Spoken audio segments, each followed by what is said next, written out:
Hello everybody and welcome to Time Traveler's Coin Exchange. Tonight we're going to have episode 116 of The Coin Vault Has Opened.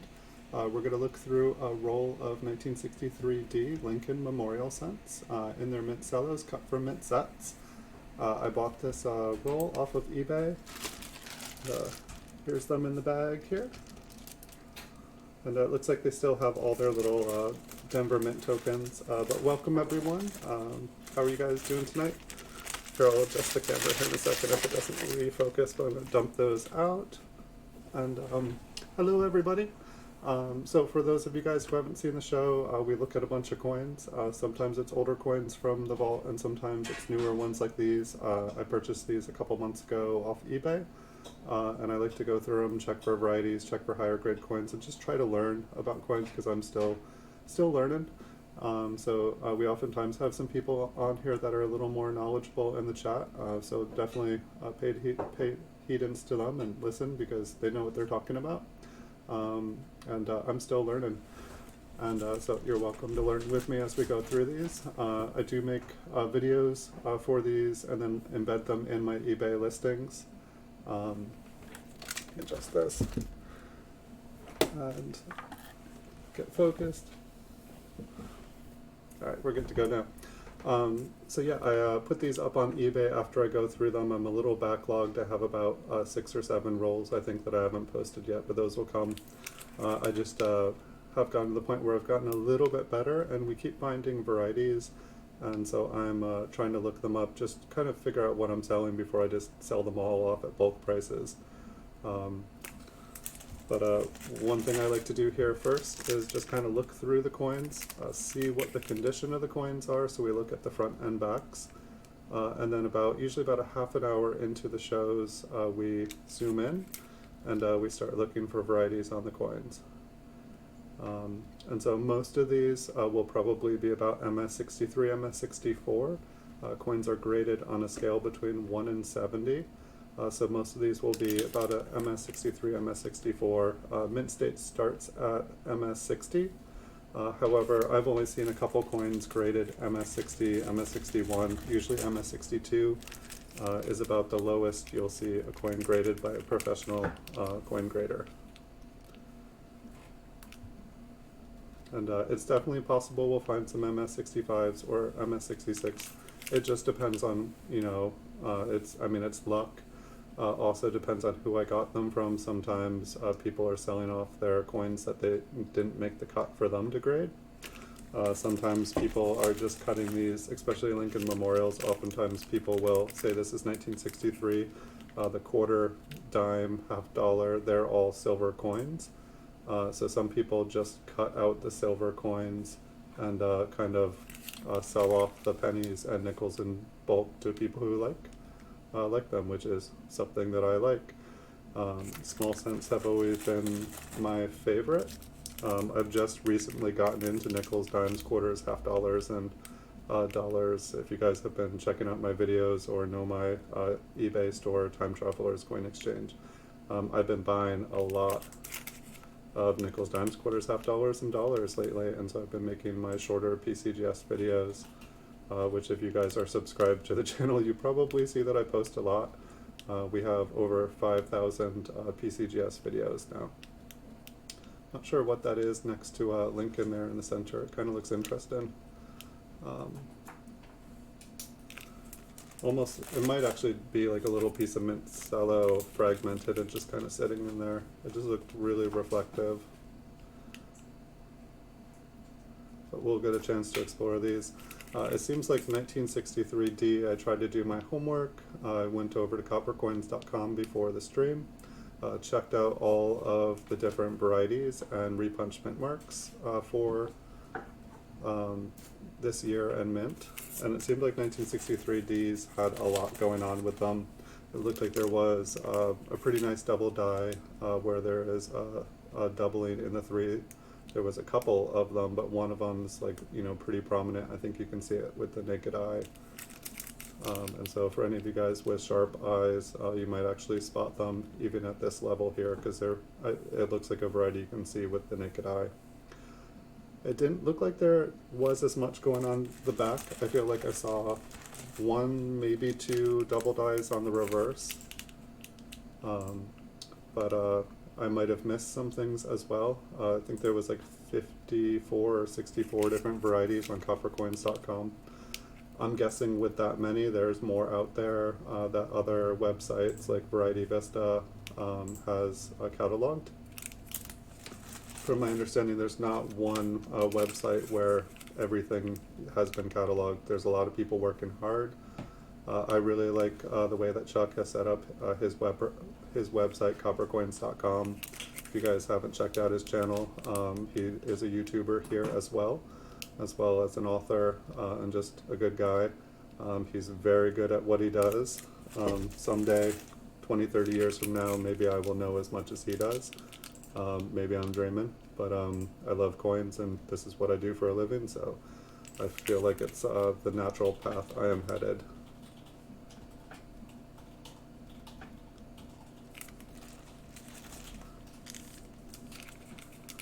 So hopefully we will get to see some awesome coins tonight.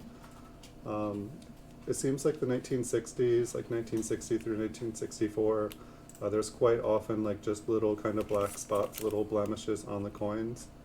I don't know if it's just because they're older. I don't see it happen as often with like wheat cents. So I don't know if it's something with the production or the metal alloys that they used. But I definitely notice, as long as addition to like the little spots, I oftentimes see like kind of like little spider webbing, just like little dark lines running through the surface of the coin as well.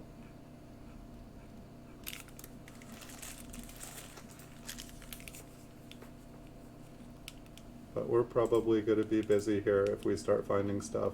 The 1963 Ps that we looked through last night, we found quite a few different varieties. I think we found 4 or 5 doubled eyelids, which is it's a double die. And we found, I think it was DDO 007, which had like a bar underneath the L in Liberty. It looked pretty cool, and it also had a doubled eyelid as well. But I guess that one is, I mean, that's what the coin looks like. So every 007 is going to have the doubled eyelid as well as the bar beneath the L. And I think it looked like there was maybe 9 or 10 double dies where there was like a little bar underneath the L here. And it's just a little piece of a second L. But the front looked super busy on the coin, so we're definitely going to make sure to check everywhere on the front, and we're going to check everywhere on the back too. But I think that if we find anything, it's most likely going to be on the front of the coin.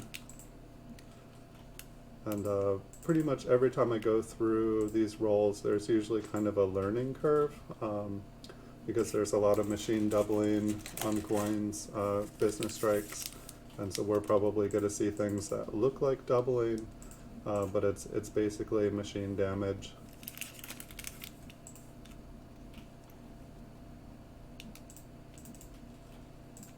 So how's everybody doing tonight? How are you guys doing? Everybody's quiet. That's okay. I oftentimes, usually what I do when I'm watching other people's videos and streams is I'm eating some food, relaxing, and also trying to learn.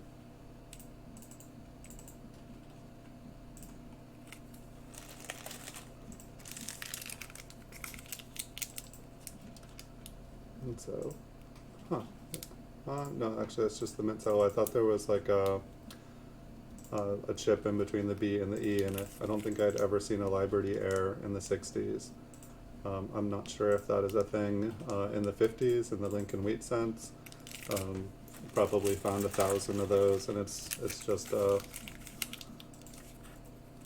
it's a lot of people like to collect those. If I was finding them here in the 60s, I would definitely be happy with that, because I have never found one in the 60s before. And I'm not sure if with the change of the design when they made the memorial cent, if that is no longer something that can happen in the production.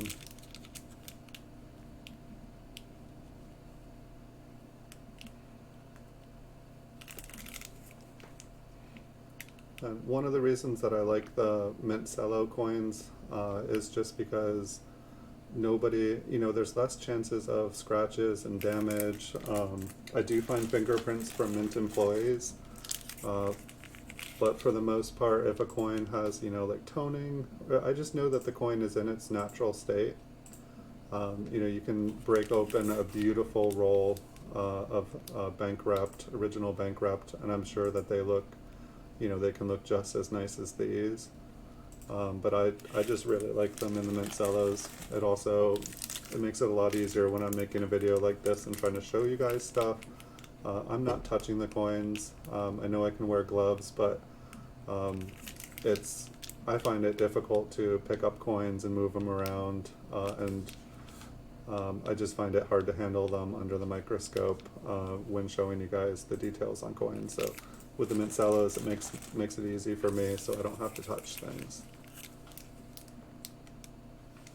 Which I'm all about, not touching beautiful coins and leaving them in their original state. Couple spots on this one.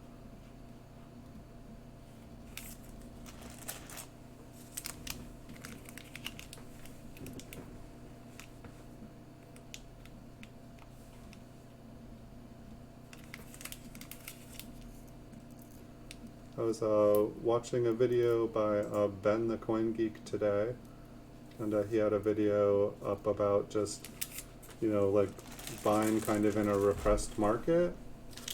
And it was kind of interesting because I feel like a lot of different markets, I guess the stock market's doing really good right now, but I feel like a lot of markets are kind of hurting.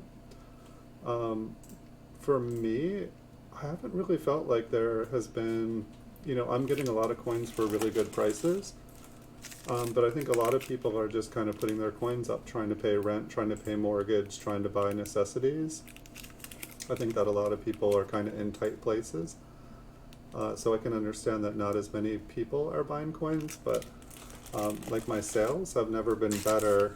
I'm getting really good deals on coins when buying them on the open market. So it's like maybe you could say the prices are down, but I'm not in a business of like really liquidating coins on mine.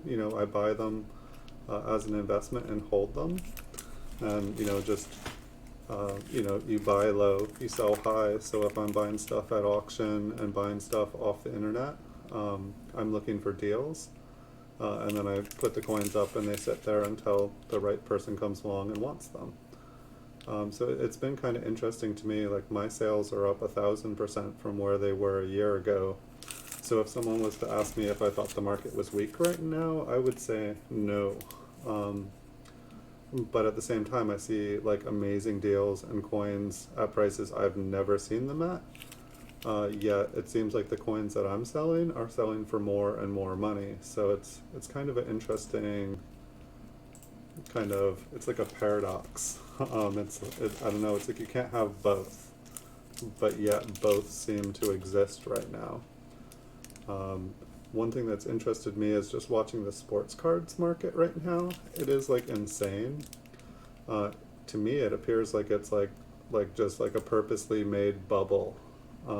It seems totally artificial. It seems like it's gonna explode and wipe out a bunch of people's investments.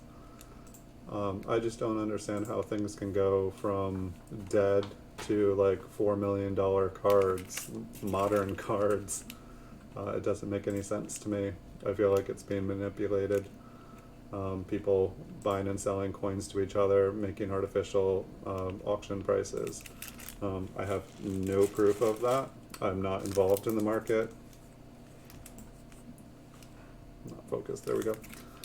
So I really don't know. It intrigues me. I've been watching videos and just trying to scratch my head like why? Why is this happening? And then my basic feeling is it's too good to be true and a bunch of people are going to get wiped out. It just seems like as soon as everybody else is getting into that. The money is going to just exit the back door and then buy up some other collectible thing, and then all of a sudden that's going to get hyped, and it's going to be all over the news, and it just, the cycle will repeat itself, and it'll go from one hobby to another. That's kind of what I'm feeling. This one has a really nice obverse on it. This one looks like possibly an MS66 here on the front.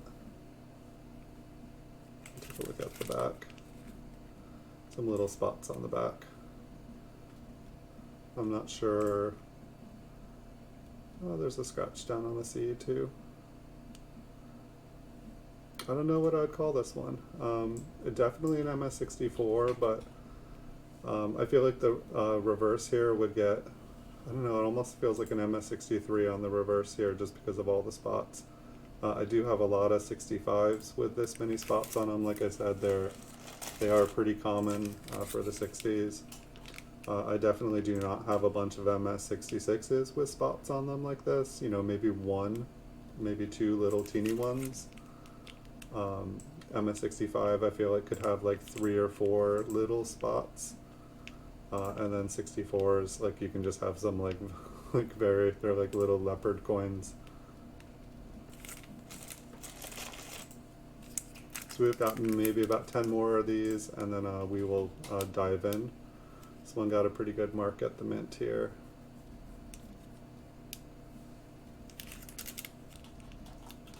And so it looked like I didn't check to see what the name of it is. Excuse me. So the 001, that looks like the money coin here. If we were to be hoping for a coin, we'd be hoping for a DDO 001, which the 3 in 1963 D it's got a very, very pronounced kind of a partial 3 sticking between the bottom loop. Looks really, really cool. There looked like there were a couple other double dies that also had doubling in the 3, but they weren't nearly as pronounced as the first one. This one's got a spot.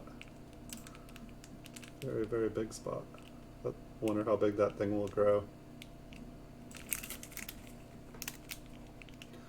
It'd be kind of interesting to make another video of like a roll like this in 10 years.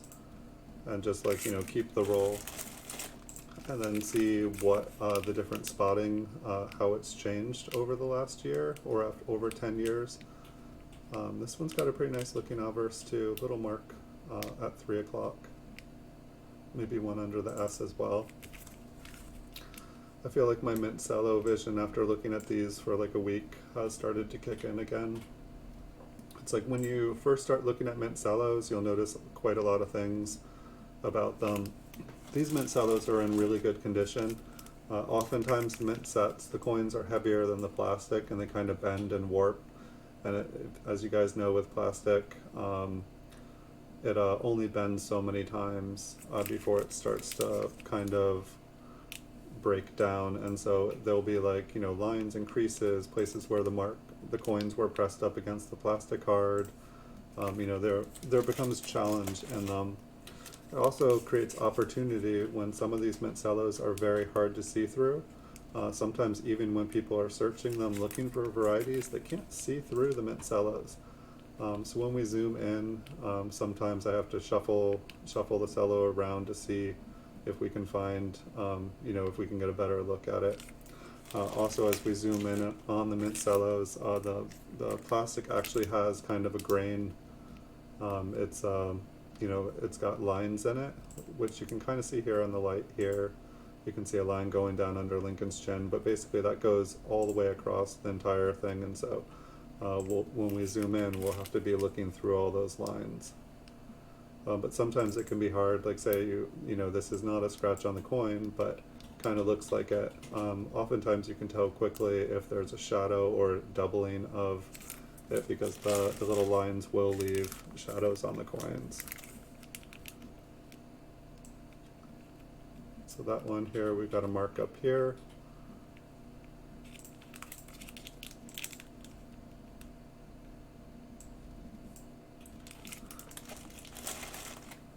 And so after looking at all these, I would say probably there's no MS66s in here.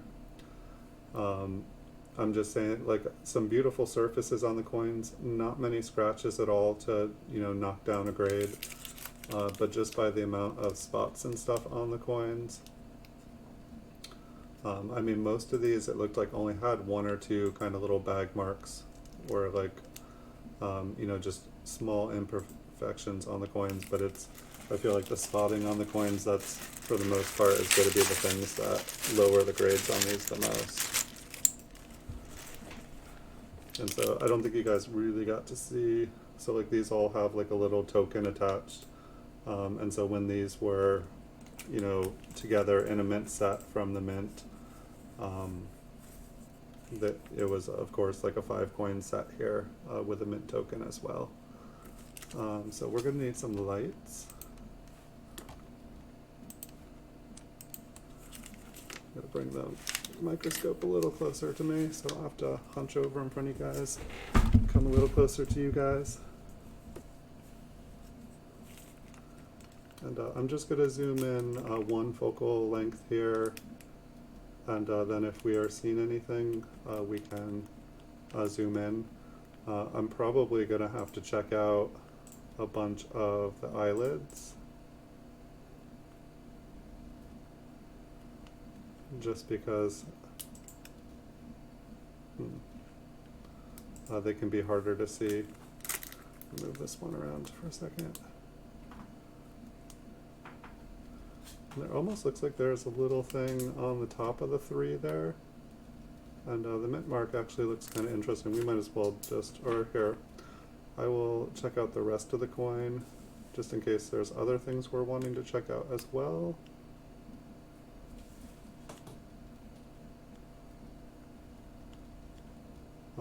But that just, this one looked interesting already. So we're on coin 1.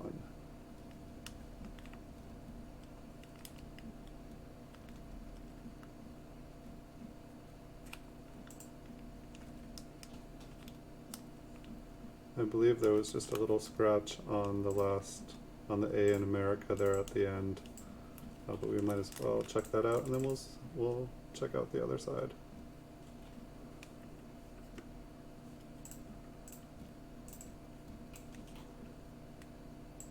Yeah, it looks like some damage on the A. Couldn't hurt if it was,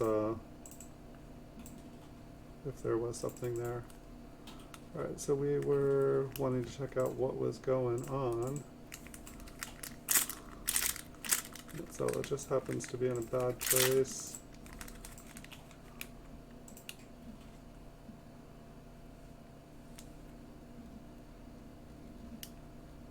So there's a little something in the 3 there. I know that there is a couple varieties. I do not think that that is one of them. I think that's probably some machine damage there. Mint mark. See if we can get a better angle on this.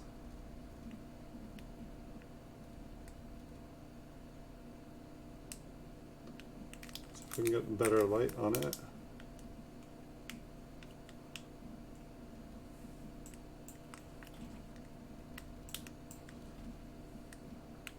One of the hard parts sometimes is seeing the mint mark. I feel like it likes to give me trouble. But it's when we're trying to look to see if there's notches on it. Like I see something to the north. I'm believing it's I believe it's just machine damage to the north there. Oh, that's probably the best I'm going to get right there. But there also looks kind of like there's something above the machine damage. Like it kind of looks like it's scooped. Like there's a part of the D has been peeled off, but then there almost looks like there is more D to the north. Maybe it's just the scooping. But it looks interesting. And let's check out the eye. I don't think there is anything there. This one's, I do not believe that is a doubled eyelid. There just happens to be something kind of right there. But pretty much that's one of the areas, like right where that little gray thing is. If it was just to the right a little bit, that would be a good place to look for a doubled eyelid, which hopefully we will find one tonight. I'm almost wondering if we're going to basically need to look at all these up close. For like the last streams when we were doing the Philadelphias, we really did not need to go in as much because we weren't checking out the mint marks. Hey Silver Shark, hello. How are you doing tonight?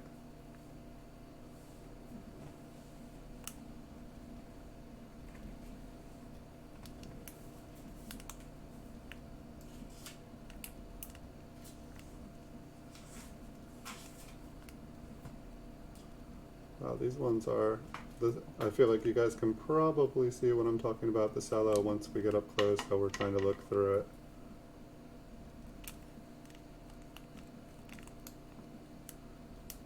We will keep on looking here. I think when we start to find something, it'll really pop out on us.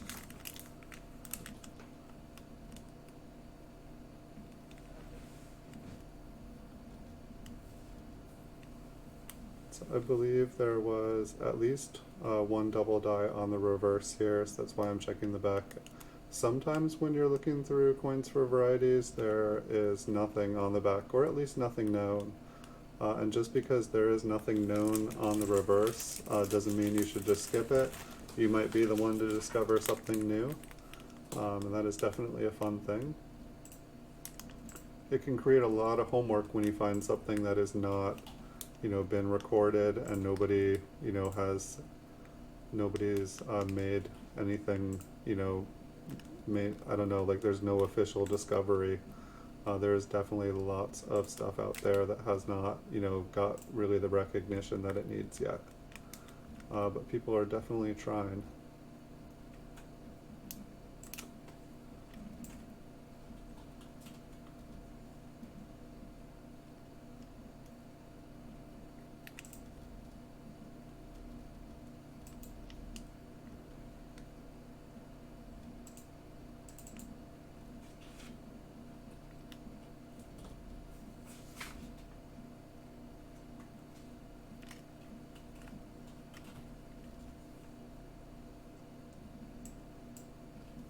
Sometimes the light on these just really likes to play tricks with you.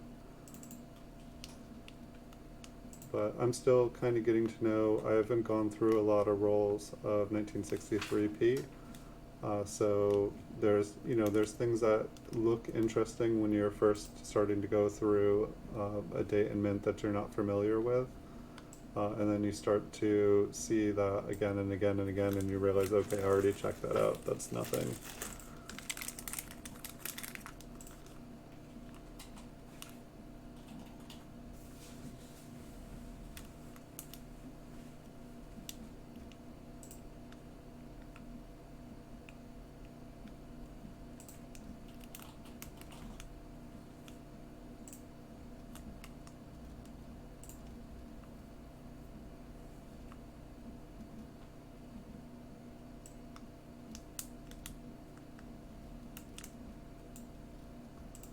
And when we were finding doubled eyelids last night, almost looks like a little chunk of the rim is sitting right there.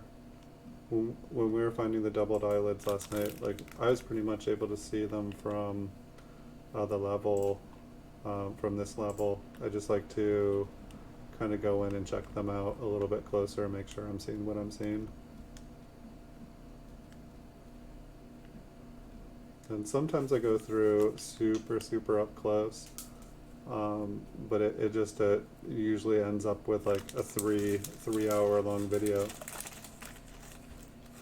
I haven't particularly been looking for die clashes, Silver Shark. It's probably one more thing for me to start checking for. I'm still learning. I try to check out all the different varieties on coppercoins.com and Variety Vista so that I have an idea of things to look for. and just try to keep my ideas or my eyes open. There is definitely a lot to look at. Like it always amazes me that I can look at coins, 50 coins for 3 hours, and I'm sure you can probably look at them for longer than that. In the beginning of the shows here, I normally am looking at the entire coin. You have a few of them. Do you have any videos with them? Feel free to send me a link to check them out. I have a Facebook in the description below, and Instagram where I can get pictures and stuff sent.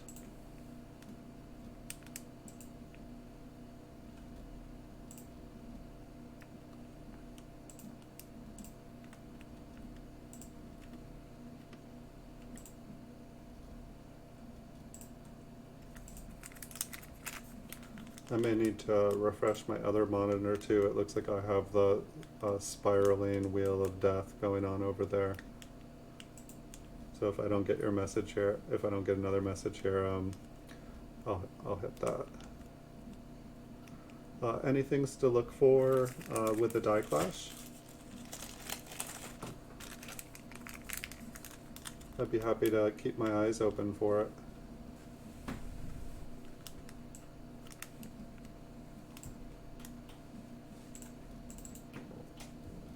Hey, thank you, Silver Shark. I'd appreciate that. I'm definitely trying to learn. Where does the die clashes generally happen on the 63D? I feel like some die clashes that I've seen on coins, I'm able to see them pretty well, and sometimes the die clash just looks like I've got a couple $50 varieties where the die clash kind of just looks like a little mark on the coin, while some there's like kind of a doubled, almost like a double, or it's like you see part of the other coin, or part of the clash.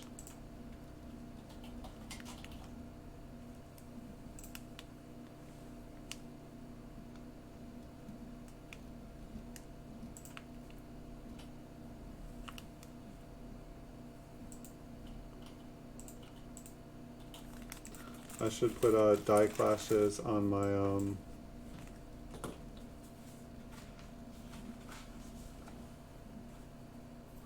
yeah, that hey Amy Bach, welcome. That DDO Flying Eagle is beautiful. Let me refresh over here.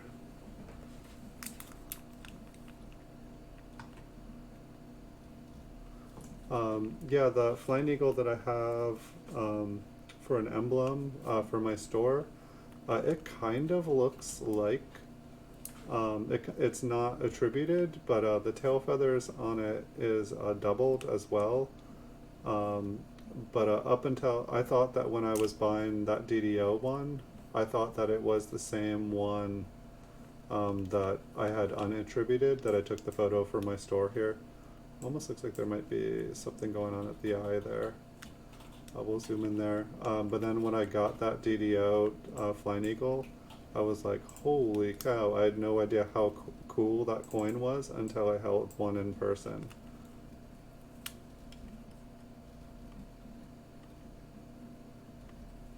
Look for the die clashes on 70, 72, and 73.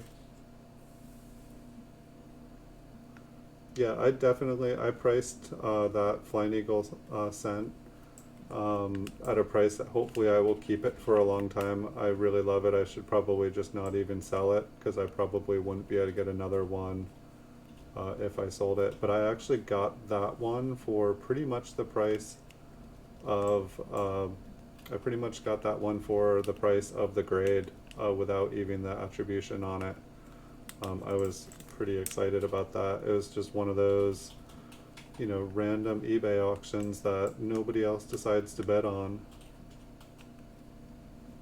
I want to keep checking this one out, because I felt like I could see something there. Sometimes the light doesn't shine on the doubled eyelids right through the mint cellos here, where it's hard to get. Try refocusing again.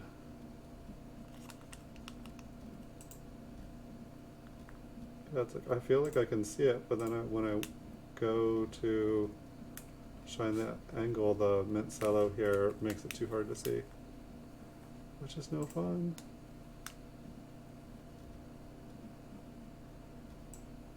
Well, maybe I'm wrong. I'm trying to make something at nothing.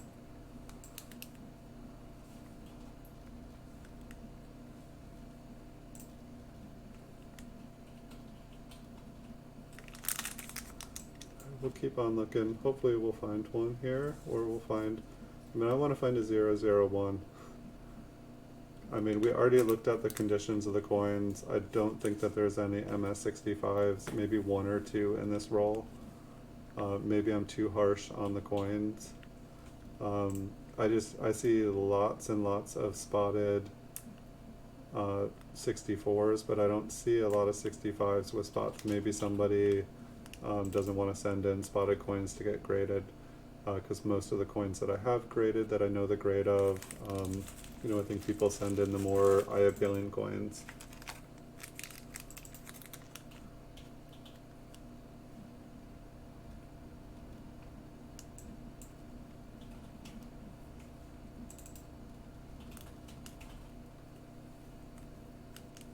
It looked like there was a ton of RPMs for this date. It's interesting, it's like I'm looking, I think when I find, if we find one of the double dies with the threes, it'll be so much more clear, but it's like you can see how they just seem, you know, kind of like a 1955 Poor Man's, how there's kind of like a shadow of doubling. It seems like these really like to do that. And then this one kind of looks like the same, like there almost looks like there's a doubled eyelid. Maybe it will be one, but then I feel like when I keep zooming in, it disappears.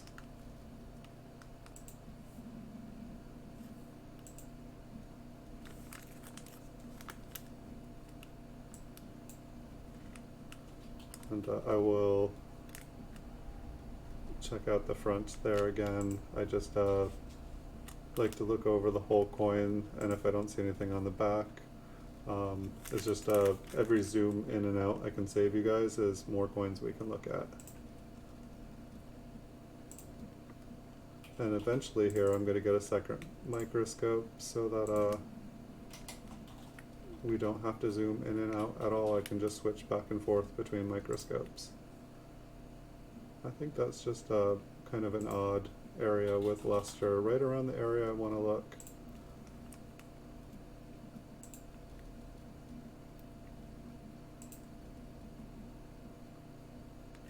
Now, let me try adjusting this. Bring it down a little bit.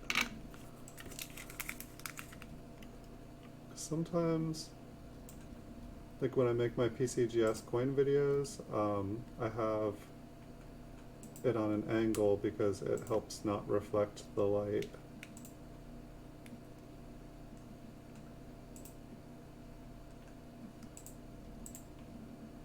Yeah, you can kind of see, I'm guessing it's like kind of die wear here on the three.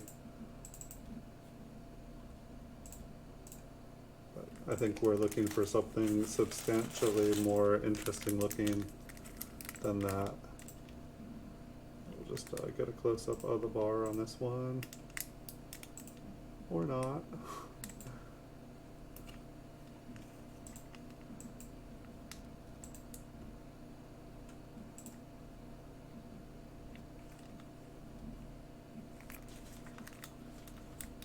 And watch, then we'll want to. Oh yeah, I think we want to.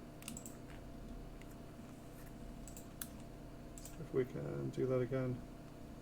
It kind of looked like there was a little something. Oh, there's some damage on the L.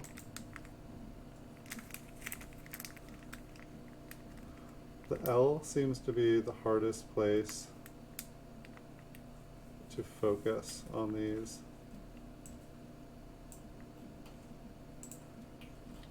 It's like I feel like I do see like a little line on the bottom here. And underneath the main part there looks like it's a little bit bigger and wider, maybe upside down.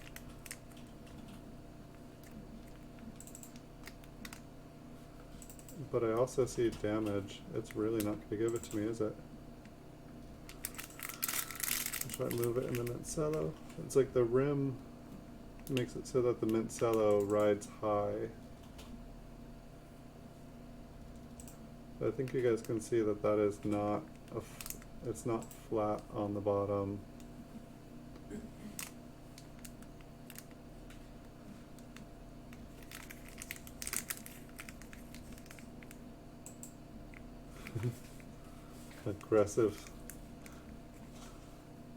Aggressive stamping, yes. And we'll just check out the kind of hot spots. I think that's the mint cello right there. Interesting looking mint mark. It looks like it's been flattened. And check out the eye, and then we'll zoom back out and just make sure we're not missing anything.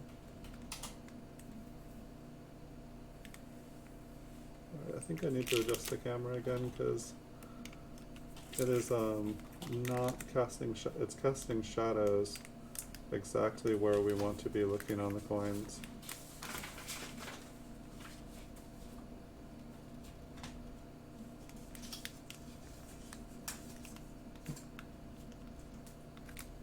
Right, let's zoom back out.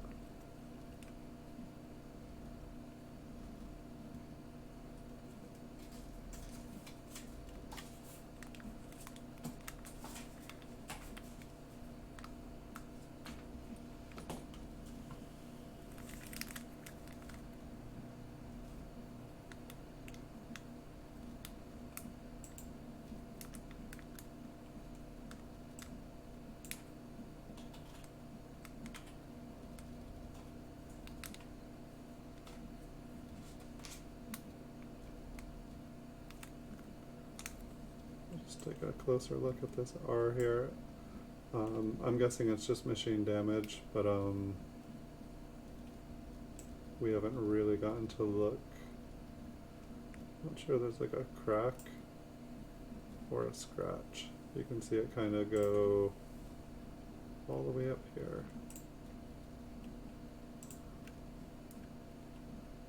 See if that's visible.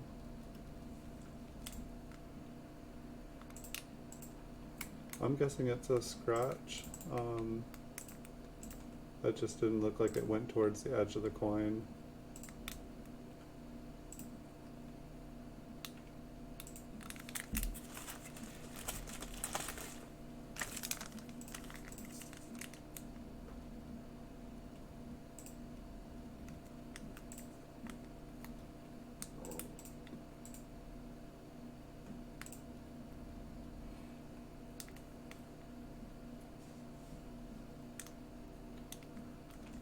I think that's the first three that didn't look like it had aggressive stamping.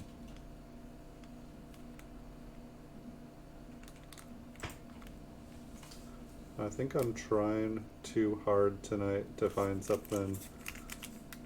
I think when we start finding things, they will be very, very apparent. Looks like machine doubling here, but we will look for some split serifs.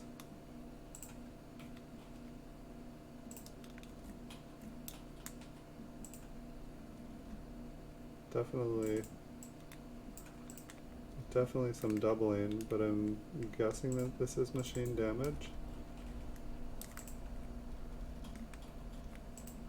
I think that's the first one we've seen that is that doubled looking on a 63D. Over here, let's just, for ha-has, let's go inside just so we can get to know this date just a little bit better.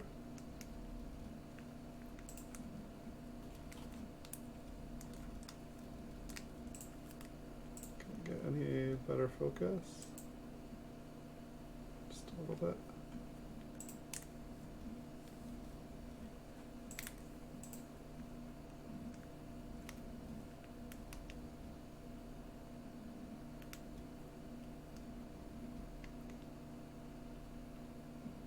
Looks like machine damage to me.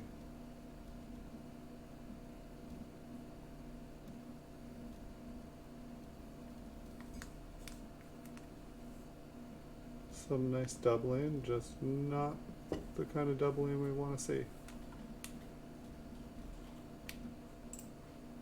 But I'm looking at it just so that I know basically what not to look for. Like if we see one that looks exactly like this, then we'll know that there is not any split serifs on it, and we can just pass it up.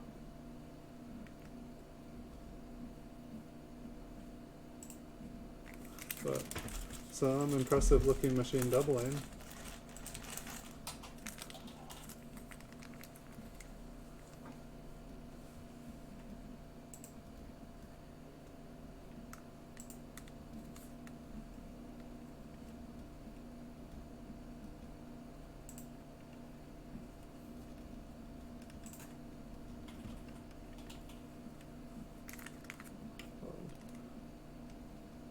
Sometimes when I go to focus my microscope, it just lifts up in the stand. It kind of looks like there is something under the L, like it looks like it's sitting on something, which there are quite a few doubled eyes. Kind of looks like the Y is doubled there as well. It might be machine doubling. I don't know, I think we're gonna zoom back in on this one. We'll just kind of see what everything else looks like. But if there is something under the L, it would make sense that other things were going on with the coin.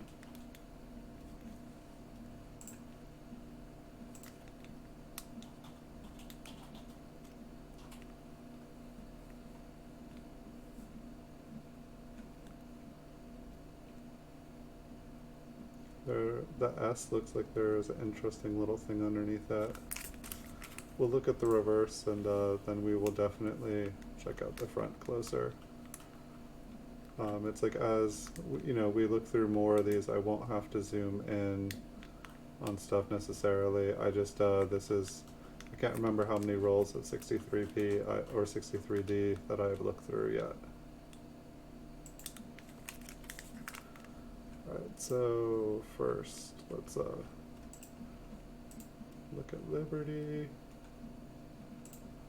See if we can get a better angle.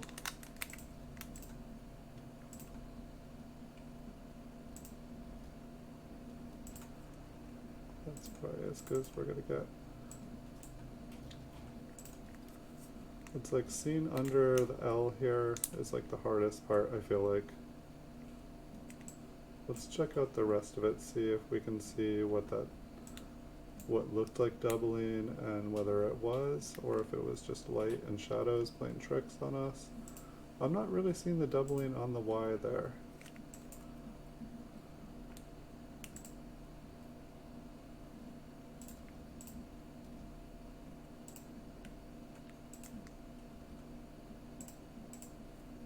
A little bit of toning on the 3.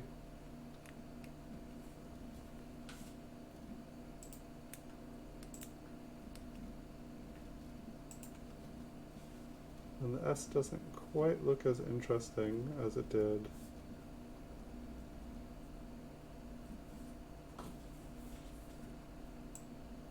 I think I am really wishful tonight. I think we had a good night last night.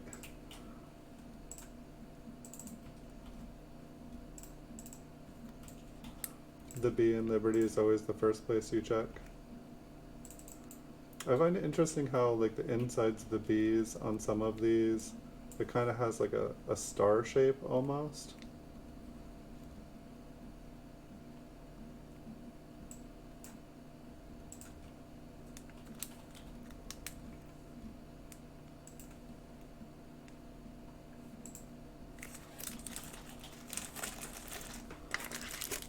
I'm not sure if we'll get a B on this one.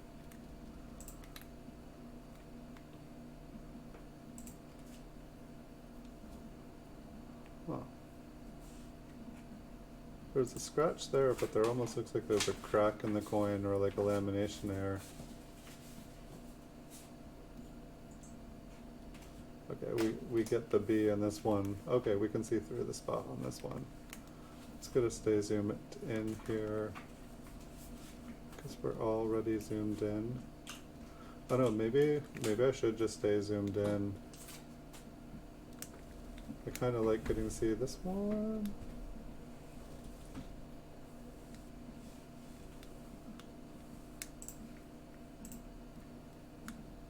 almost looks like a doubled eyelid. Check it out from a different angle.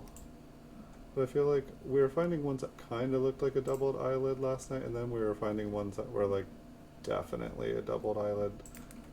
But it is interesting though how even when I've seen it, then you go on different angles and they seem like they can disappear. I'm gonna say no, even though it kind of looks like there's a hump there. Yeah, I think that this one maybe has like a lamination problem. There's like lots of cracks in the coin.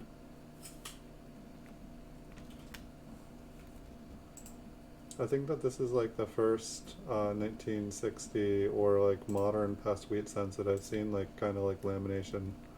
I definitely feel like I don't normally see them on mint state coins.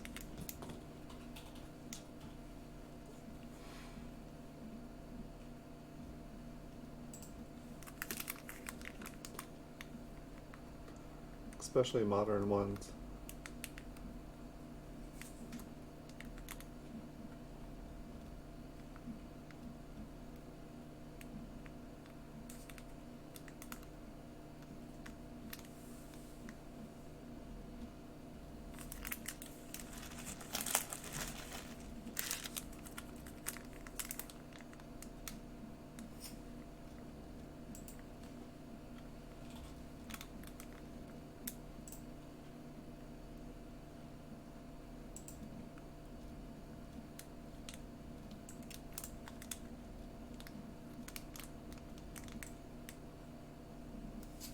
I feel like I kind of see something on the corner of the D there on top.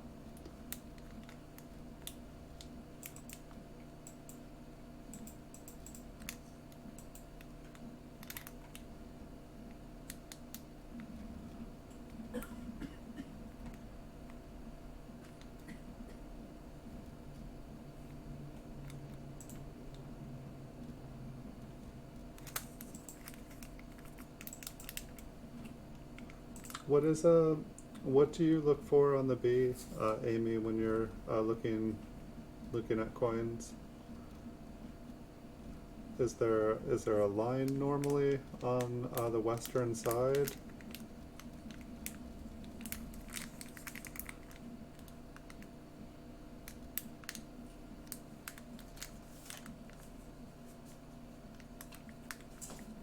I love it when I can see something zoomed out, but then I go to zoom in. It's like the light here is definitely not helping me. I can see a little line, but I don't think it's a repunchment mark.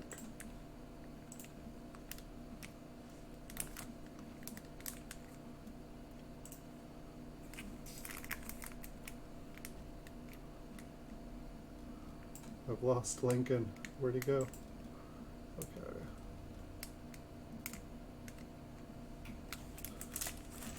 Nothing to see there.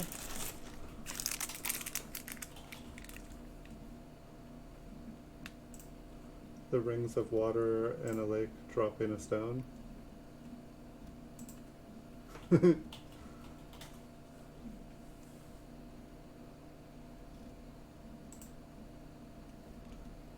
I think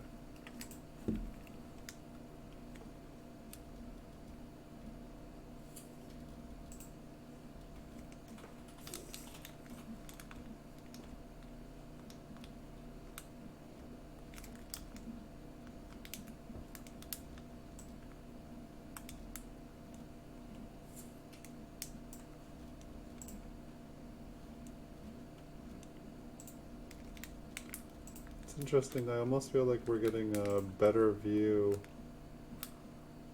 of the coin's details here rather than when I zoom in up close. Primarily because of the mint cello. It's like I feel like I can see. I almost wonder if I was to increase like the what I'm viewing on. I don't think I've tried that actually.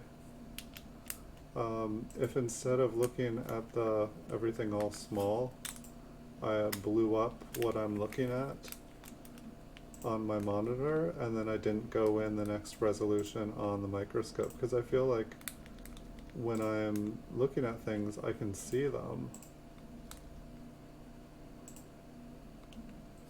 I'll have to look into that. It's a messed up looking D.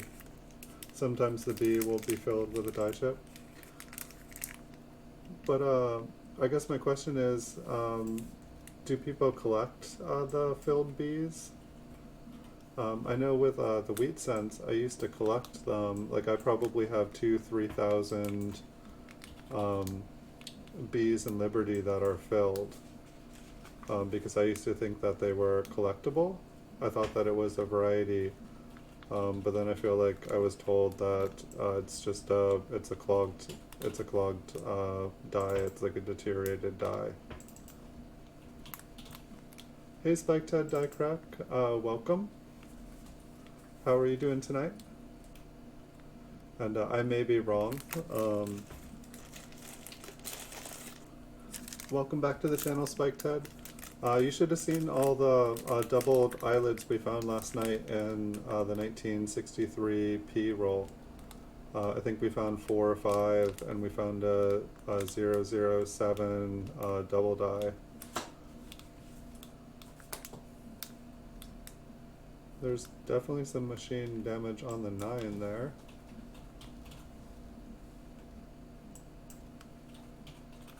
We'll take a closer look at that.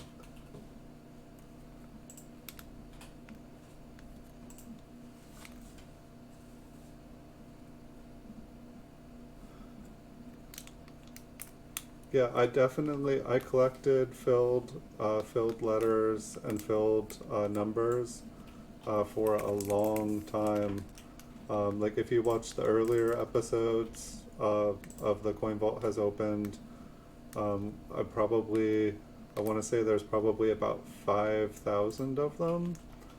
I mean, it was like the rolls that I had marked as error rolls that we went through. Just lots and lots of filled Bs, lots of die chips and worn dies, with just, you know, I like the ones where like the 9, the wheat cents where the 9 and the mint mark are connected by like, you know, just all the stuff adding up around the digits. Alright, I think that's die deterioration there.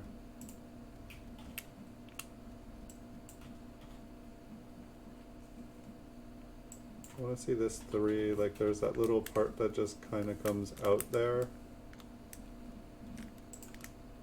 Not the part on the inside, but there's like some, you guys see like in the top part, that like little piece that comes out there? That looks cool to me. It's like a little tiny baby baby piece of a 3.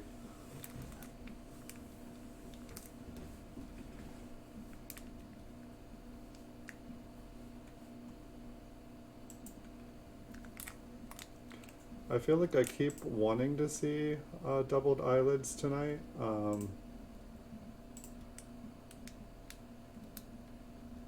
But then I like kind of zoom in and look, and they just don't look like the way they have been looking. But I'm getting better at looking for them.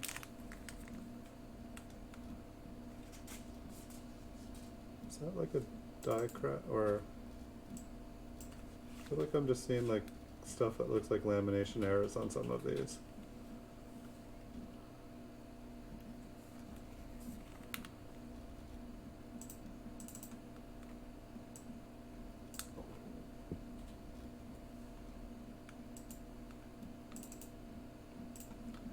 It's like something catching the light right in the middle of the eye there.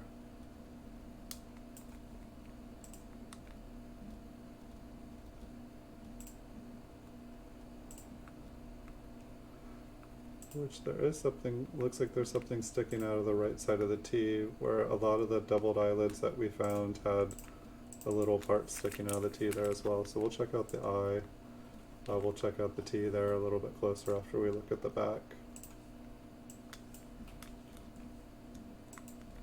but just because there is something sticking out of the T, I mean, that was on the Philadelphia roll we looked at.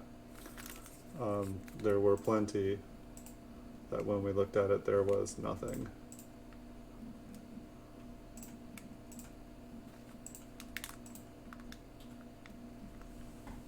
Don't quite got the focus there. Okay, yeah, that's just some marks. And it looks like it was just the way the light was hitting it.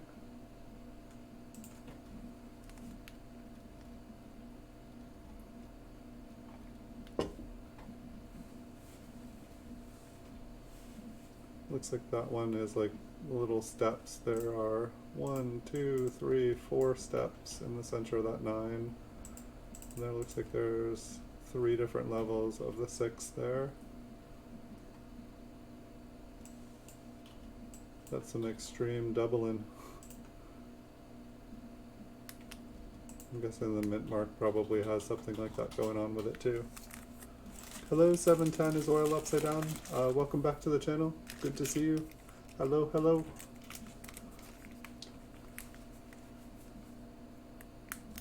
We're finding some interesting looking doubling on these coins, but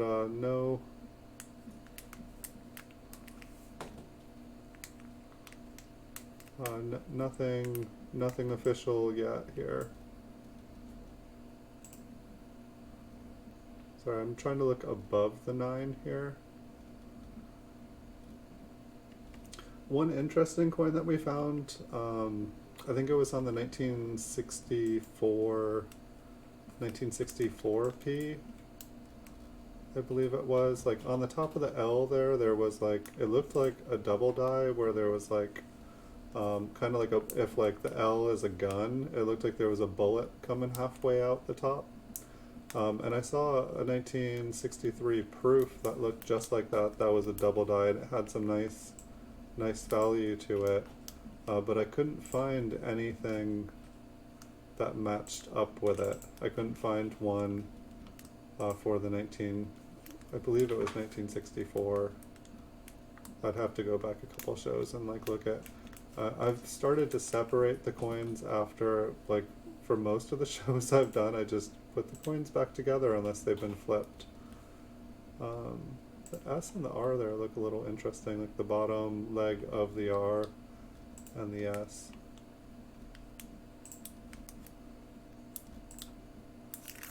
Here, we'll look at the reverse and then we'll zoom in on this one. I almost feel like there's so much to look at on these, we might as well stay zoomed in. It's just, it seems like these Cellos, even though they're pretty good condition, they get really hard to look at when we get closer up.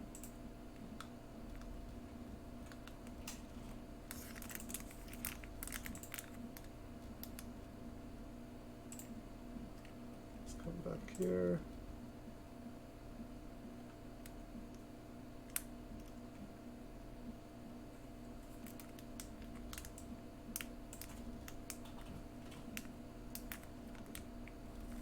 Funny though, I always feel like the right side of the coin is easier to view.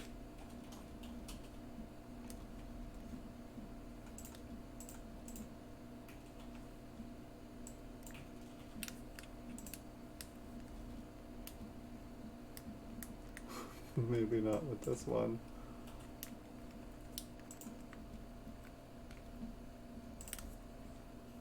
Looking through fuzzy plastic.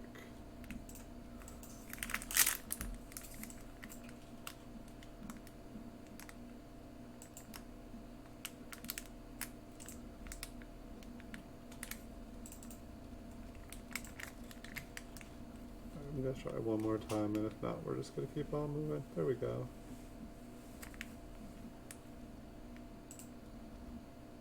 And that kind of looks like damage.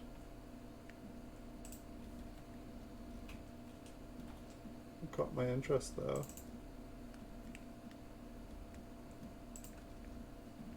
I feel like I've seen a lot of W's that have kind of a line going down like that.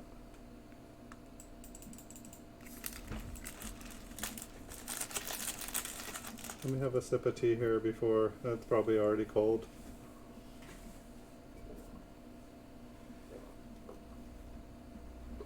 Alright, so that was a half a cup. Big sips.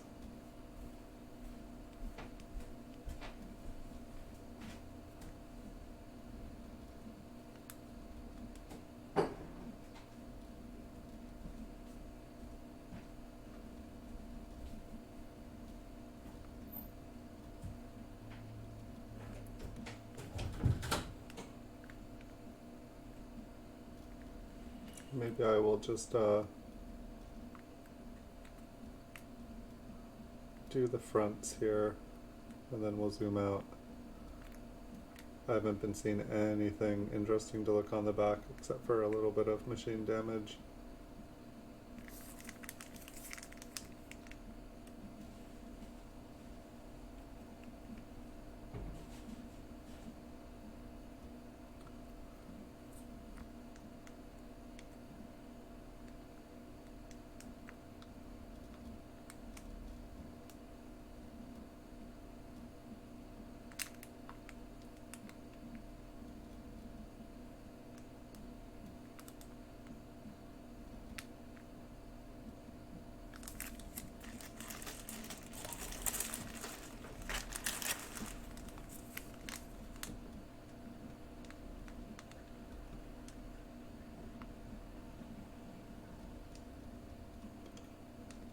It's like I feel like quite a few of these B's, you can see like a little thing there, but then when I go, quite a bit of the L's, it kind of looks like there's a little hump or a line there, but then when I zoom in, it doesn't really look like anything.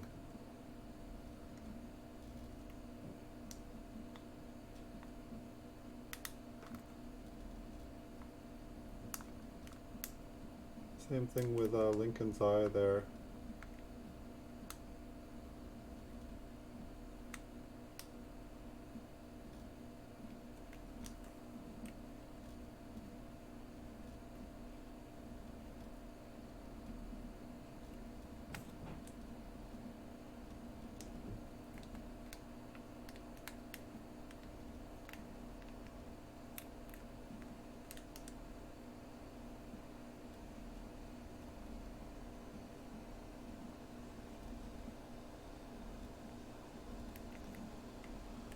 I feel like it gave us the focus for just a second. It kind of looks like just like one little die scratch.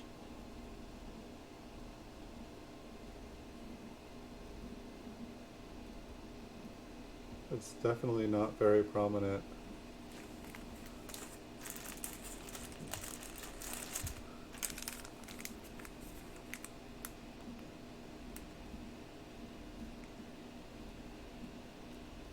That one looks a little bit bigger.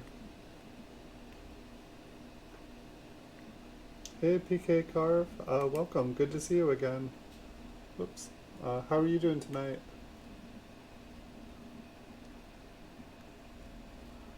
Yeah, this one's kind of like exactly the same. I feel like the other notches that we saw below on some of the other coins were much more pronounced. Or I guess it wasn't a notch, like the bars, if you can call that a bar.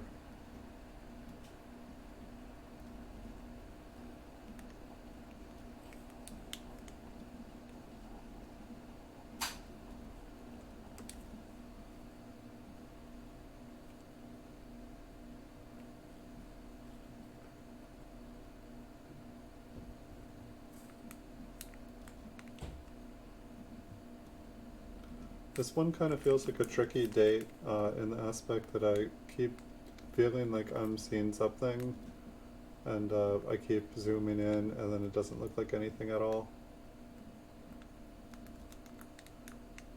At least I don't believe that those were, like the lines underneath was a double die.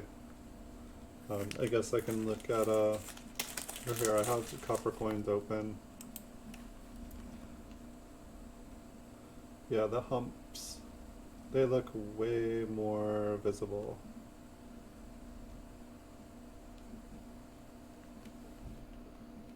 Yeah, and the double-dyed eyelids look way more visible too. I think probably if we're finding any, well, that looks a little more visible.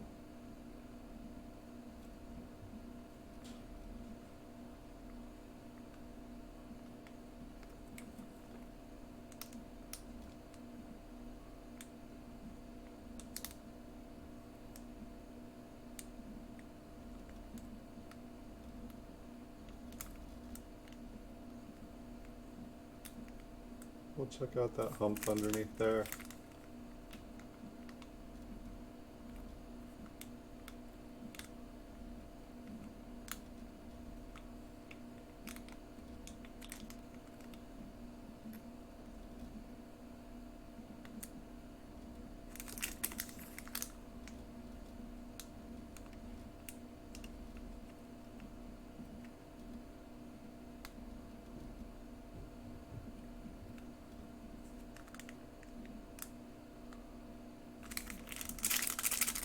Yeah, this is seeming silly to me.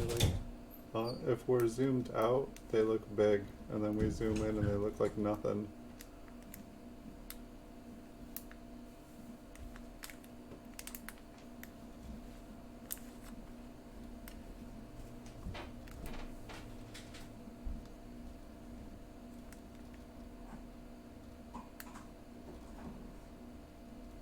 But I mean, there should be more depth, or there should be, at least from the other ones that I see, like it really sticks down on them pretty good.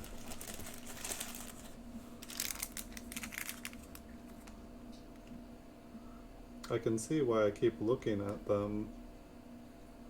It's also interesting though just how the lighting looks so much better underneath the coin. It's like I can get the light underneath, but then when I zoom in, that does not seem to want to happen.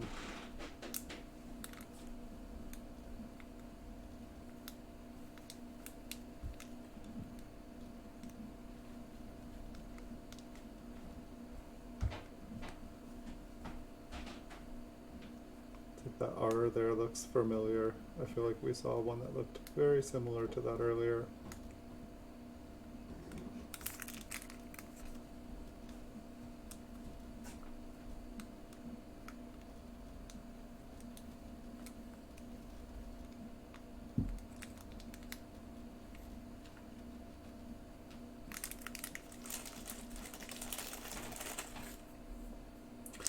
I make a lot of money. What I do for a living is Time Traveler's Coin Exchange on eBay, and I sell primarily certified coins. I'd say 99% of what I sell is certified coins. 99% of the coins that I sell that are certified, I buy pre-certified. I buy low, sell high, as simple as that. It's anybody can do it. You know, it definitely has a little bit of a learning curve. One of the reasons that I'm looking through all these coins is I'm trying to develop my eyes better. After making 5,000 PCGS coin videos, I started to notice when I was making hundreds and hundreds of videos of coins of the same grade that I started to be able to see the subtle differences.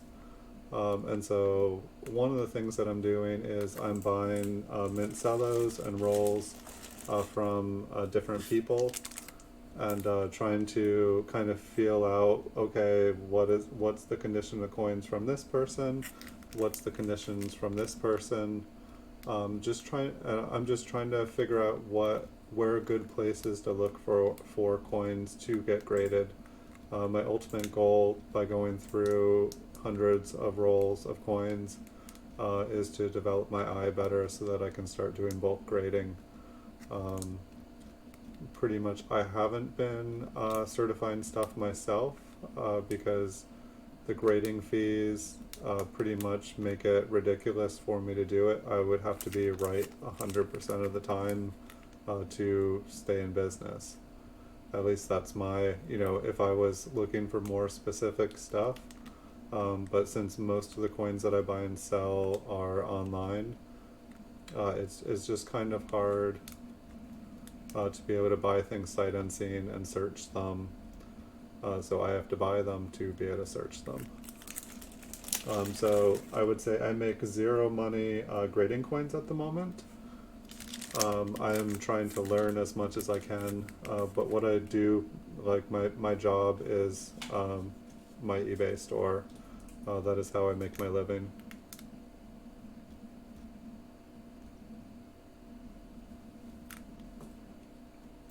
And so yeah, it's, I enjoy looking at coins and I love looking at coins, and so that's half the reason I make these videos. I would be basically doing this myself for fun, but then when I found out that there were other people like me that enjoyed looking at coins, I was like, really? All right, I can talk to other people and learn from other people, and it's not just something I have to do by myself. I was pretty psyched. I don't know anybody that likes coins around here, so I was pretty much on my own, and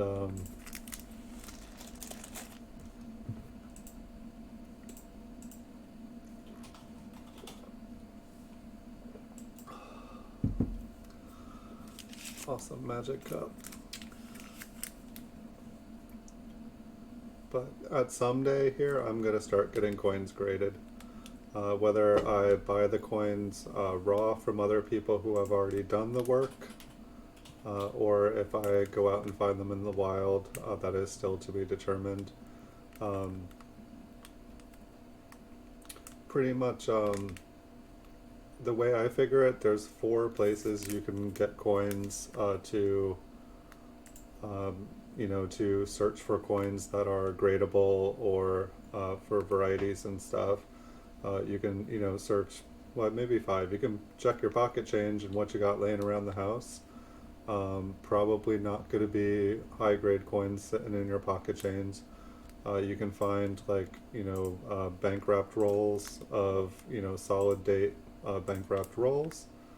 Um, and so, from what I understand, most coins in a bank wrap roll are going to be about MS63, MS64. You can check bank bags, but at the same time, I feel like bank bags, while you would think that they might be a good place, they're all in there loose together, so I feel like it's a lot better chance of having bag marks on the coins. And so, but from what I understand, it's bank bags can be a good place to find different kinds of errors. Like kind of like a I don't know, like a clipped planchet, or um, like a blank planchet, just like a bunch of random stuff that wouldn't, necessarily fit in a roll or something like that. I feel like I've heard people find some really cool errors in the bank bags. Then you can look in mint sets like these. You can look through lots and stuff on eBay. You can go to coin shows and kind of find, just cherry pick dealers. I don't have any dealers around here. I don't have any coin shows around here.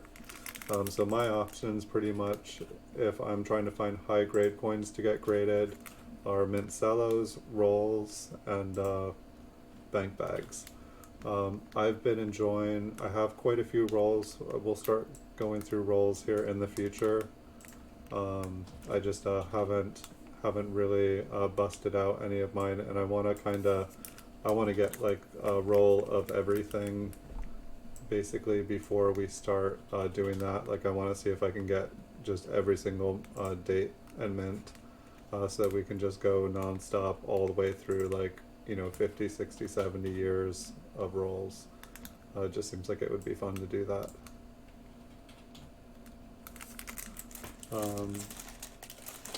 But yeah, like, say, like Chuck on Copper Coins, I really enjoy watching him look through all the beautiful bank wrapped rolls that they get. Like, original rolls are pretty awesome. Looks like this one has some machine doubling on it.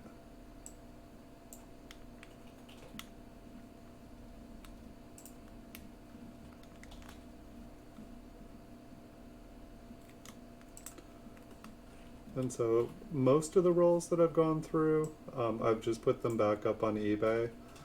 Just, half of the reason I bought them was just to look through them and learn. I find that every time I go through a roll, I kind of learn something about the date or the mint. I start to when you see machine damage on just a random coin that you find in your pocket change, at first glance it just looks like a double die and it's like awesome. But then when you are looking through a roll of them and you find like 10 in the roll, then it's all of a sudden like, okay, yeah, this isn't a rare coin. You can, stop worrying about, putting it back into circulation. There's, I feel like I'm kind of guilty of hoarding coins, because, a bunch of the coins in my air rolls that we got to look through, the wheat pennies, a bunch of them were just machine damage that I thought looked really, really, really cool. But I couldn't find, I was pretty sure they weren't double dies, but I couldn't find anything to, tell me what they were.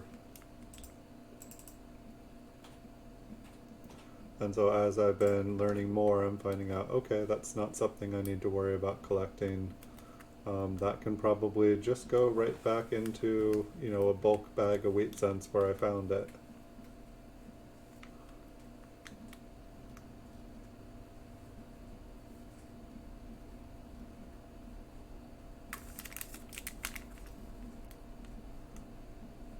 And so pretty much like coming up here, we're just going to keep going back through the 60s. And it looks like I have rolls or like 50 count rolls of mint cellos going back to 1956, I think is the oldest one. So I think I have quite a few 1956 proof rolls and quite a few, I think I maybe have like 8 1957 proof rolls, some 58s, 59, 60. I think I got another 64 today at auction. And so that was kind of cool because I was able to get a lot of 1961 through 1964s, but there's just been bidding wars on them and I haven't been able to win one at a price that I feel comfortable buying them at. The prices have just been going up and up and up. I don't know if it's, shows like this or other shows where they're roll hunting and now people are excited and realizing that there's some cool stuff out there. But it seems like the 1960s, early 60s, there's some good stuff out there to find. Like there are definitely years where there's still a lot of original bankrupt rolls and original material to search through that hasn't already been opened. And for like this, I think, or here I'll give you, for like copper coins, there is, hold on, 53 results for this date. So there's definitely, hold on, I'll bring another coin, got distracted here.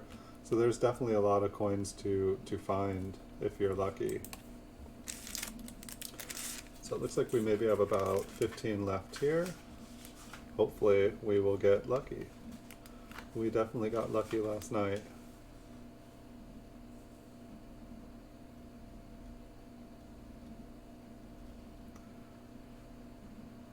And I'm not sure if it's machine damage. I feel like I see something to the east and to the south of the D there. The 3 almost looks kind of cool there too. And the eye has that same little part there that the light seems to shine that makes me want to say a double eyelid, and then I zoom in and I don't see anything. We'll look at the back and we'll zoom in and then we won't see anything and then we'll know for sure that we didn't pass by something good. But I don't believe I saw a mint mark that looked like that particular one, so maybe this will be a different die. Yes, I want to find a 1960p large date over small date. I had no idea. Like, I have a lot of graded 1960s, and I kind of want to go back and look through them. That's one thing I want to do here in the future too, is I have a lot of certified coins, you know, enough to, you know, pull out 20, 30. I think I could probably, I'm not sure how many 60s I have, but I have a lot of 1960s. I have a lot of 61s and 62s, 63s, 64s graded. So it'd be fun to like just look for varieties in slabbed coins. Because the only problem is, you know, it's like you see how the mint cellos, how we have difficulty zooming in on them. The slabs, sometimes I have a hard time zooming in the final focal length, and it really makes it hard to search them. It's like, unless it's like a pretty strong variety, I'm kind of stuck at this focal length here. But like I was saying, like I haven't tried. I believe that I can zoom in, like I could make this bigger, like the video that you guys are seeing. I just never thought to do it. But I believe I can stretch it, and I don't think we're going to lose much resolution, if any, and I think that everything would be easier to see.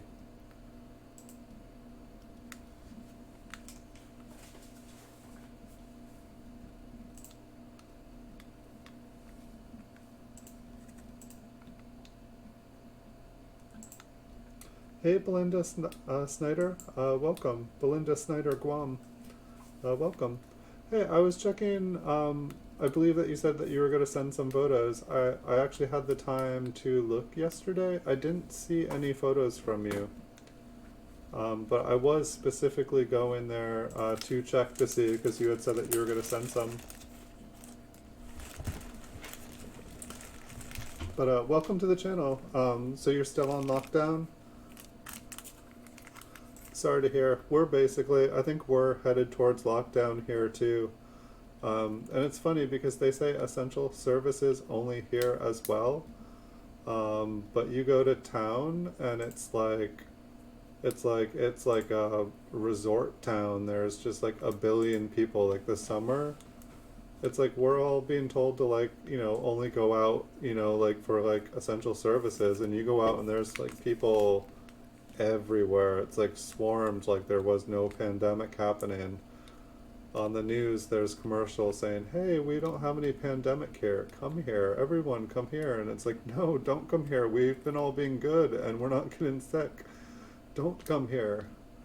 Do they listen? No.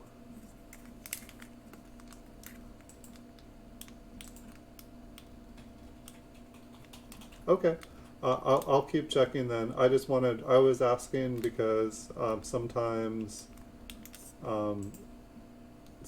don't recognize a person's name or something. I only saw 3 requests. I get like a lot of random, on my Instagram and Facebook, I get a lot of random requests and stuff like that. And I'm just like, wait, who is this person? Who is this person? One looks like it's got like kind of like the triple. It looks kind of cool. The light hits it really nice, but I believe it's just a machine damage that's happened 3 or 4 times, like just like little cute steps on both sides of the coin.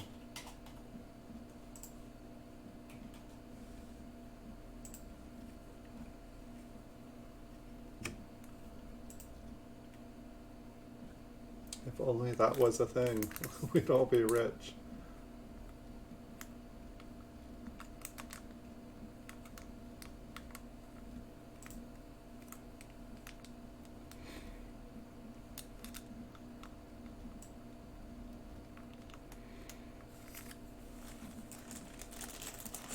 It's kind of hard to buy pennies there too.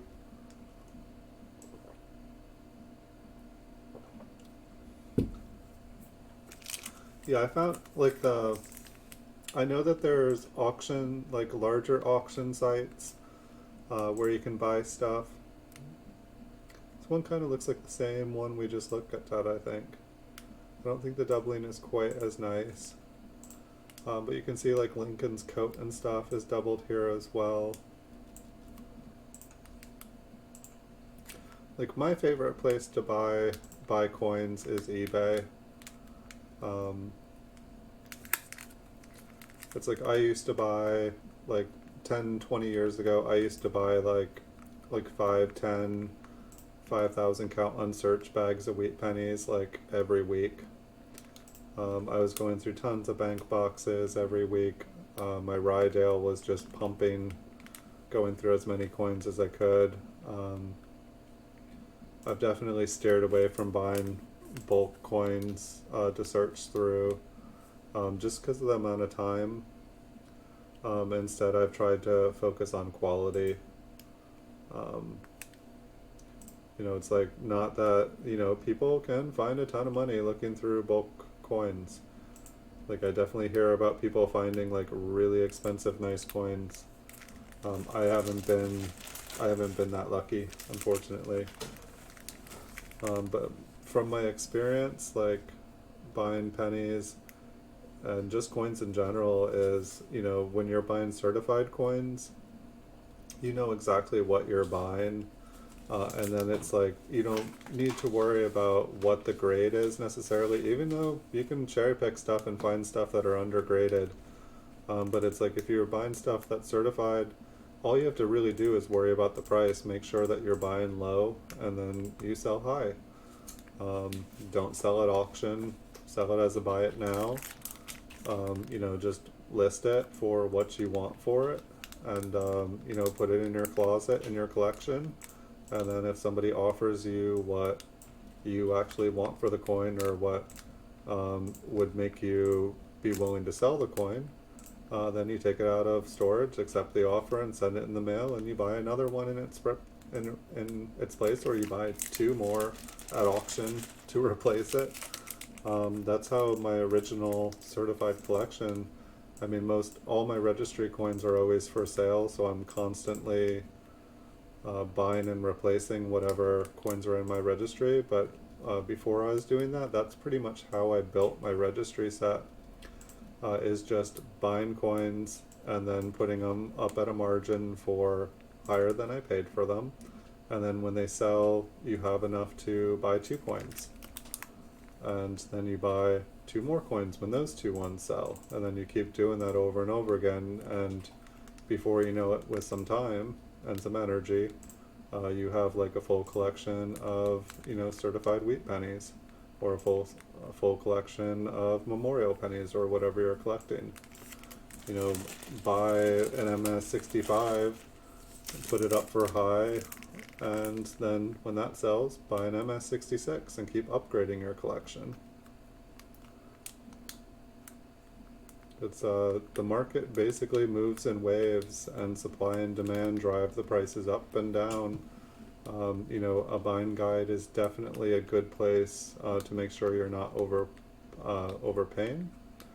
But at the same time, if yours is the only one on the market for sale, if someone's looking to buy that coin, some people want a coin and they want it now. For people with money, being able to buy something and have it now is worth more to them than their time. And so it's kind of interesting to me how things work.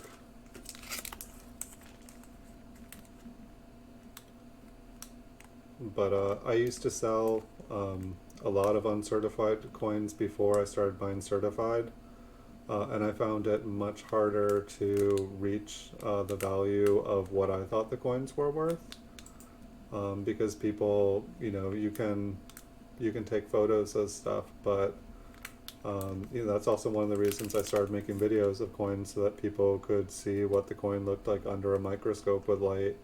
And I feel like it made it much easier for someone to say, yes, this is the coin I'm looking for, or no, this is not the coin I'm looking for, and they can move on. But I'm actually gonna start, I think I'm gonna actually start selling off a bunch of my raw stuff on my eBay store, because I just upgraded my eBay store to the next level. So instead of having 1,000 free listings, I'm gonna have 10,000. And I only have 3,200 listings in my store, so until I get 6,500 more PCGS graded coins, which maybe by this time next year I'll have worked up to 10,000 certified coins. I'm going to work on selling off a bunch of my raw coins. But at the same time, I'm buying a bunch of older proof sets, and I'm gonna hopefully start doing some bulk grading of those, do a big bulk submission. So that shall be interesting. That's gonna be a fun project. In the future here, we'll probably not just be looking at, you know, the Lincoln Memorials, but we'll be looking at, we'll have streams where we're looking at mint sets and proof sets, like the whole set. And so that'll be interesting. I just need to, you know, get enough of them so that we can make a regular thing out of it, which will just take a little bit of time. But we've got plenty of time. We've probably got about, I don't know, 80 more years here to make videos. Hopefully by the time I'm done, well, I don't know, what I made 5,000 videos for you guys in the last year. So 5 times 80, 5 times, is it already that late? 400, with 3 zeros. Yeah, that's only 400,000 videos. Well, I guess I was gonna say I'd hope to make 1 million videos for you guys, but it's looking like I might have to just say 400,000 videos. But maybe I can get some people working for me here eventually, and we can make 1 million videos. Unfortunately, I did find that you can only have 5,000 videos in a playlist on YouTube. So my dream of having, you know, 80 years worth of Time Traveler's Coin Exchange, where you slowly get to see me older, or if you want to put it on mix, and 1 second I'm young, and then next second I'm old, and then I'm really old, and then I'm young again. I don't think that's going to happen. Maybe I can make a best of Time Traveler's Coin Exchange.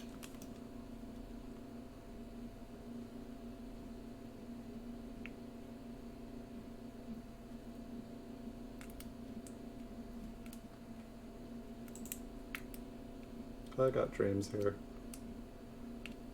But yeah, so I'm probably gonna be listing a bunch of raw stuff on eBay. I don't know if I'm gonna make videos of it all or how I'm gonna do it.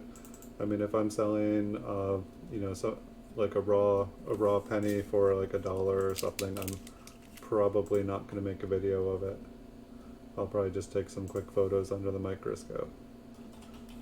Wait, what am I doing? We're all the way zoomed out. I'm talking and not paying attention to what I'm doing. Oh yeah, I'll give you guys the warning. It looks like we've got about 4 or 5 more coins here for tonight. Sorry, I usually try to let you guys know when the roll is getting down there. But also, let me know what you guys are wanting to see, because I'm always looking for something new, and if there's something out there that you guys would like to see, if I can get my hands on some of them, I will, and it'd be fun. I'd have fun looking through something new.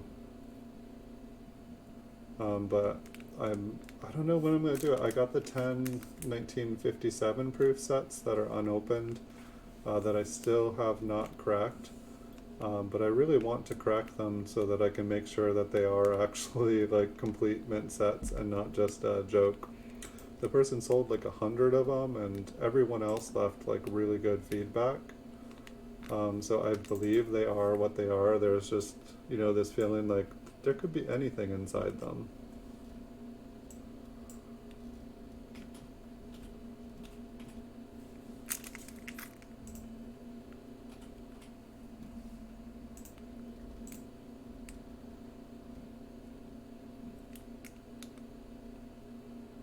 I feel like I looked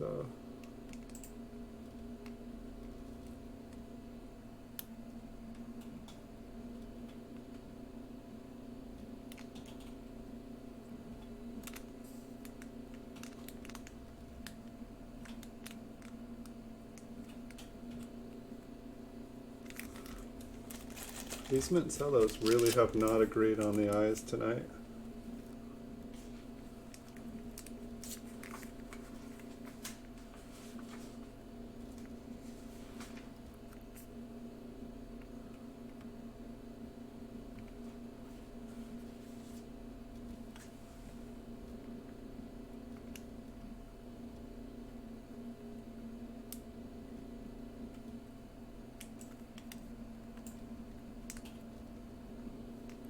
I don't feel like, out of all the rolls I got from this person, I don't feel like I found any RPMs. I feel like there was one that was maybe a very, very, very minor split serif, but it was like if it was, and I could barely tell.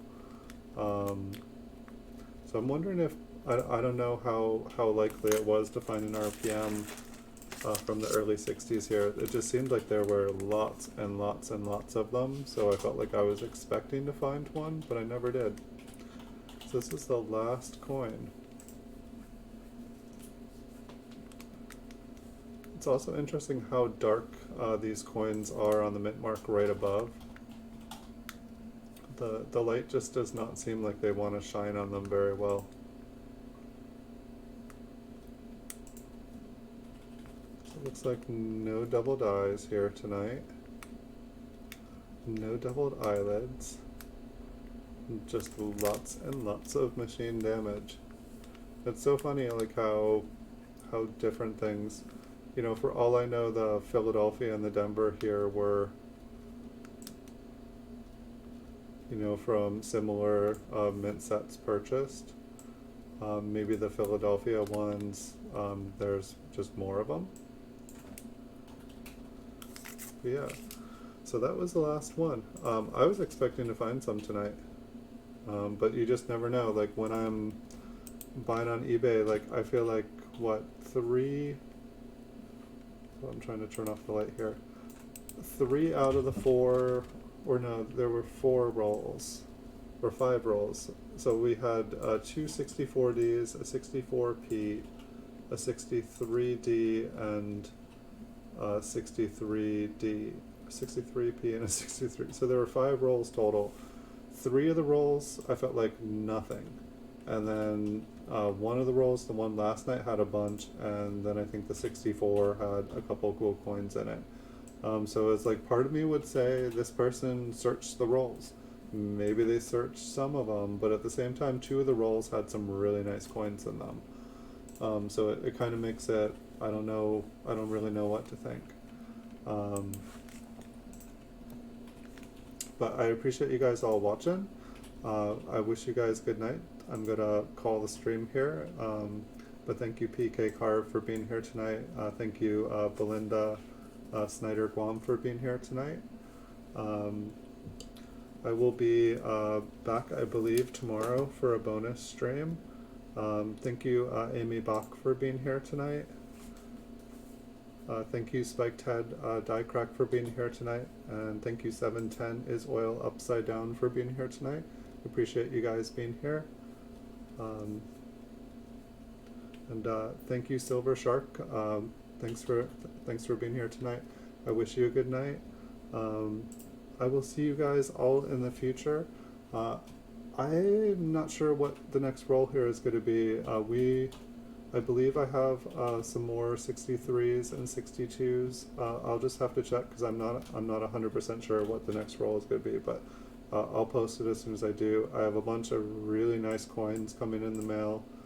I got a 1970s small date proof one, a proof 68 cameo coming in, a small date. So that's, I believe, the first one I've ever had of those, so I'm excited about that. But got some nice coins coming up, so hope to be able to show you guys those over the week. And wish you guys good night, and I'll see you all in the future. Thanks so much for watching.